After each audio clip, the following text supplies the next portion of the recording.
এক নতুন পৰিকল্পনা গ্ৰহণ কৰিছে বেঞ্জামিন নেতানেহুৱে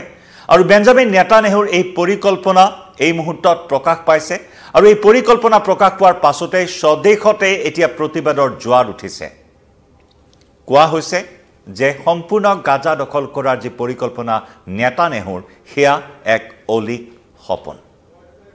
কোনে ক'লে এই কথা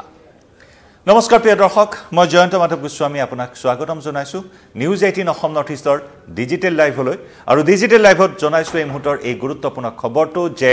সম্পূৰ্ণ গাজা দখল কৰাটো নেতানেহুৰ এক অলিক সপোন এতিয়া স্বদেশতে নেতানেহুৰ এই পৰিকল্পনা পোহৰলৈ অহাত এতিয়া প্ৰতিবাদৰ জোৱাৰ উঠিছে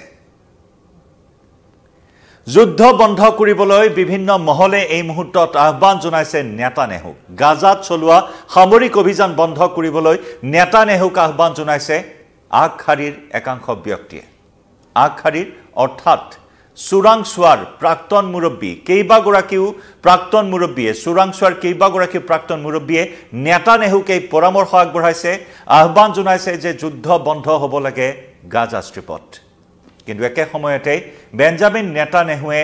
নতুন পৰিকল্পনা গ্ৰহণ কৰিছে আৰু এই পৰিকল্পনা অনুসৰি হামাছে যিসকল পণবন্দীক যিসমূহ স্থানত লুকুৱাই ৰাখিছে সেই স্থানসমূহ দখললৈ অনাৰ পৰিকল্পনা গ্ৰহণ কৰিছে গাজা সম্পূৰ্ণ দখল কৰি যিসকল পণবন্দীক লুকুৱাই ৰাখিছে সেই স্থানসমূহ এতিয়া পৰিকল্পনা কৰিছে দখল কৰাৰ আৰু এই কথাতেই এতিয়া ক্ষুণ্ণ হৈ পৰিছে চোৰাংচোৱাৰ প্ৰাক্তন একাংশ মুৰব্বী আৰু অলিক সপোন বুলি উল্লেখ কৰিছে নেতানেহুৰ এই পৰিকল্পনাক শেহতীয়াকৈ নেতানেহুৱে চৰকাৰৰ কেইবাগৰাকীও মন্ত্ৰীৰ সৈতে বৈঠকত মিলিত হৈছে বাৰ্তালাপত মিলিত হৈছিল আৰু বাৰ্তালাপত মিলিত হৈ নেতানেহুৰ এই পৰিকল্পনাৰ কথা বিশদভাৱে আলোচনা কৰা হৈছিল আৰু তাৰ পিছতে এই কথা এতিয়া পোহৰলৈ আহিছে আৰু ইমানেই নহয় চলিত সপ্তাহতে এক গুৰুত্বপূৰ্ণ বৈঠকৰ আহ্বান কৰা হৈছে কেবিনেটৰ এখন গুৰুত্বপূৰ্ণ বৈঠকৰ আহ্বান আৰু চলিত সপ্তাহৰ কেবিনেটৰ বৈঠকতে কেনেদৰে সামৰিক অভিযান আৰু তীব্ৰতৰ কৰিব পাৰি গাজাত সেই বিষয়ত আলোচনা কৰা হ'ব সেই কেবিনেট বৈঠকত সেই বিষয়ত সিদ্ধান্ত গ্ৰহণ কৰিব যে তাত আৰু সামৰিক বাহিনী গাজাত সামৰিক বাহিনী অত্যধিক সামৰিক বাহিনী মোতায়েন কৰাৰো সিদ্ধান্ত গ্ৰহণ কৰা হ'ব চলিত সপ্তাহত হ'বলগীয়া এই কেবিনেট বৈঠকত অৰ্থাৎ গাজাত আক্ৰমণ আৰু তীব্ৰতৰ হ'ব এই ইংগিত প্ৰদান কৰিছে বেঞ্জামিন নেতানেহুৱে কেইবাগৰাকীও মন্ত্ৰীৰ সৈতে নেতানেহুৰ বাৰ্তালাপৰ পাছতে গাজা ষ্ট্ৰীপ দখলৰ খবৰটো পোহৰলৈ আহিছে গাজাত আহি থকাৰ সময়ত ইজৰাইলী সেনাই ল'বলগীয়া কাৰ্যপন্থা কি কাৰ্যপন্থা হাতত ল'ব সামৰিক বাহিনী মোতায়েন কৰাৰ উপৰিও আৰু কি কাৰ্যপন্থা হাতত ল'ব অনাগত সময়ছোৱাত সেই সকলোবোৰ বিষয়ত সিদ্ধান্ত গ্ৰহণ কৰিব চলিত সপ্তাহত হ'বলগীয়া সেই বিশেষ কেবিনেট বৈঠকখনত গতিকে এই দিশৰ পৰা পৰিস্থিতি আৰু অধিক জটিল হৈ পৰিব বুলি এই মুহূৰ্তত আশংকা কৰি য'ত নেকি ইজৰাইলৰ প্ৰাক্তন চোৰাংচোৱাৰ মুৰব্বীসকলে বেঞ্জামিন নেতানেহুক ইয়াৰ পৰা আঁতৰি থাকিবলৈ পৰামৰ্শ আগবঢ়াইছে আহ্বান কৰিছে যে গাজাত যুদ্ধ বন্ধ হ'ব লাগে এই পৰামৰ্শ আগবঢ়াইছে বিশেষকৈ গাজাত ইজৰাইলী সেনাই শেহতীয়াকৈ প্ৰতিদিনেই খাদ্য সামগ্ৰী বিতৰণ কেন্দ্ৰ যেহেতু গাজা এতিয়া দুৰ্ভিক্ষৰ কৰাল গ্ৰাসত সোমাই পৰিছে আৰু সেই সাহায্য সামগ্ৰী বিতৰণ কেন্দ্ৰসমূহতো সামৰিক বাহিনীয়ে আক্ৰমণ চলাইছে ক্ৰমাগতভাৱে 3টা দিন আক্ৰমণ চলোৱা হৈছে আৰু সেই সাহায্য বিতৰণ কেন্দ্ৰত আক্ৰমণ চলোৱাত প্ৰায় 1500 লোক 3 দিনত 1500 লোকে প্ৰাণ হেৰুৱাবলগীয়া হৈছে অৰ্থাৎ আইডিএফৰ আক্ৰমণত নিহত হৈছে 1500 লোক য'ত নেকি এই পৰ্যন্ত গাজা ষ্ট্ৰীপত 2023 চনৰ 7 অক্টোবৰৰ পৰা 60,000ৰো অধিক নিৰীহ প্ৰাণ হেৰুৱাইছে ইজৰাইলৰ সামৰিক বাহিনীৰ আক্ৰমণত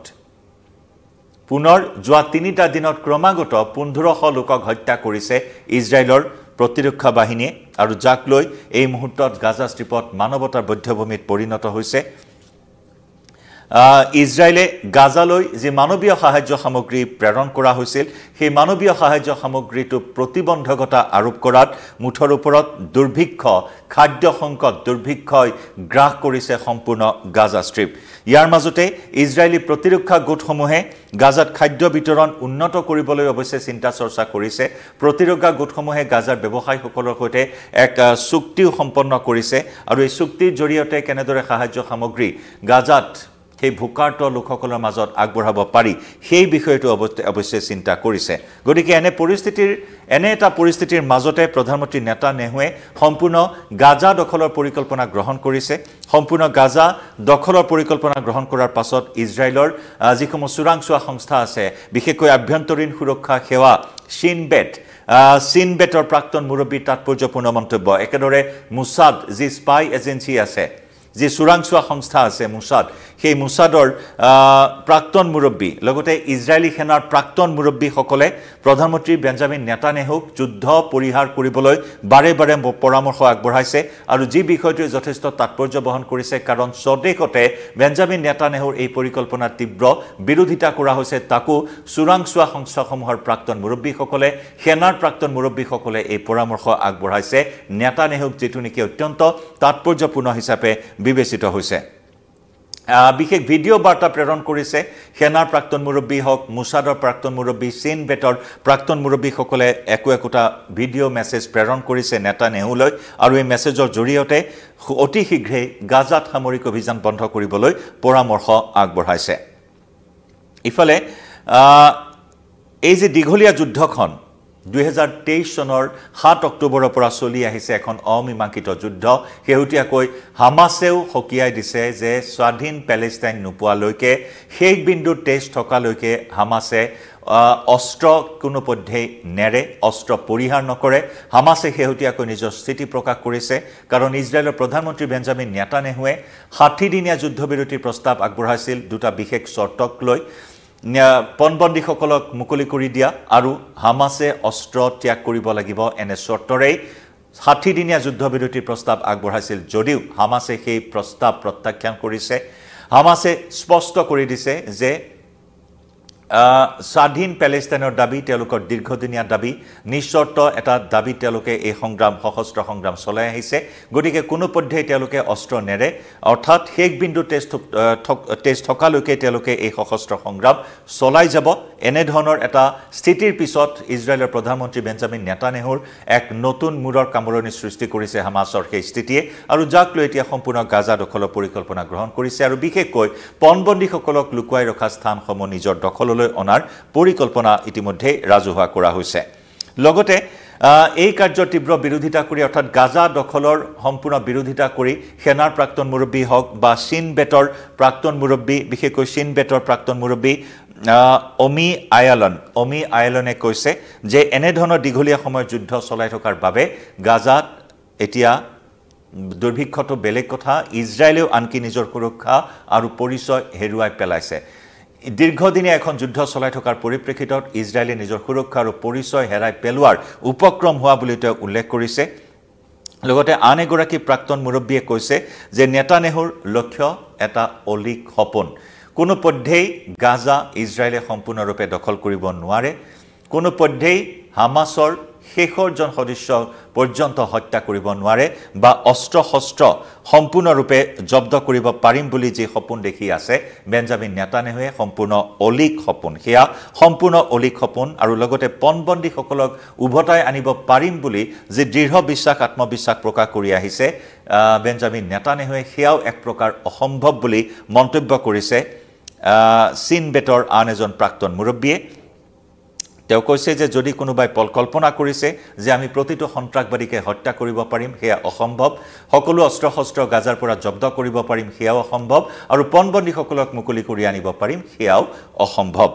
গতিকে বেঞ্জামিন নেতান্যাহুৰ গাজা দখলৰ এই সিদ্ধান্তৰ পাছতে এতিয়া ইজৰাইলৰ সেনা তথা চোৰাংচোৱাৰ প্ৰাক্তন মুৰব্বীসকলৰ এই স্থিতিয়ে নেতান্যাহুৰ ওপৰত কেনে ধৰণৰ প্ৰভাৱ পেলায় সেয়া হ'ব অত্যন্ত এটা গুৰুত্বপূৰ্ণ বিষয় গতিকে এই পৰামৰ্শ বা এই আহ্বানক নেতান্যাহুৱে কেনেদৰে গুৰুত্ব প্ৰদান কৰে সেয়াও সময়ত লক্ষণীয় হ'ব কিন্তু চলিত সপ্তাহতে এক কেবিনেট বৈঠকৰ আহ্বান কৰা হৈছে আৰু সেই বৈঠকতে সিদ্ধান্ত লোৱা হ'ব অনাগত এই দিনকেইটাত গাজা ষ্ট্ৰীপত কি কাৰ্যপন্থা হাতত ল'ব ইজৰাইলে তাৰ ইংগিত ইতিমধ্যে দিয়া হৈছে যে অত্যধিক সামৰিক বাহিনী মোতায়েন কৰা হ'ব গাজাত আক্ৰমণ আৰু অধিক তীব্ৰতৰ হ'ব কাৰণ ইতিমধ্যে ধাৰাবাহিক ৰূপত সামৰিক অভিযানত নিৰীহৰ প্ৰাণ হেৰুৱাইছে সাহায্য শিবিৰসমূহকো এৰি দিয়া নাই সাহায্য শিবিৰত যোৱা 3টা দিনত ক্ৰমাগত আক্ৰমণত 1500 লোকে প্ৰাণ হেৰুৱাইছে যিয়ে নেকি এতিয়া সকলোকে উদ্বিগ্ন কৰি তুলিছে আৰু এতিয়া অস্ত্ৰ এৰি বা যুদ্ধ বন্ধ কৰিবলৈ ইজৰাইলৰ প্ৰধানমন্ত্ৰীগৰাকীক পৰামৰ্শ আগবঢ়াইছে চোৰাংচোৱাৰ একাংশ প্ৰাক্তন মুৰব্বীয়ে। জনাই যাম প্ৰতিটো আপডেট এই মুহূৰ্তত ডিজিটেল লাইভৰ পৰা বিদায় লৈছোঁ। নমস্কাৰ।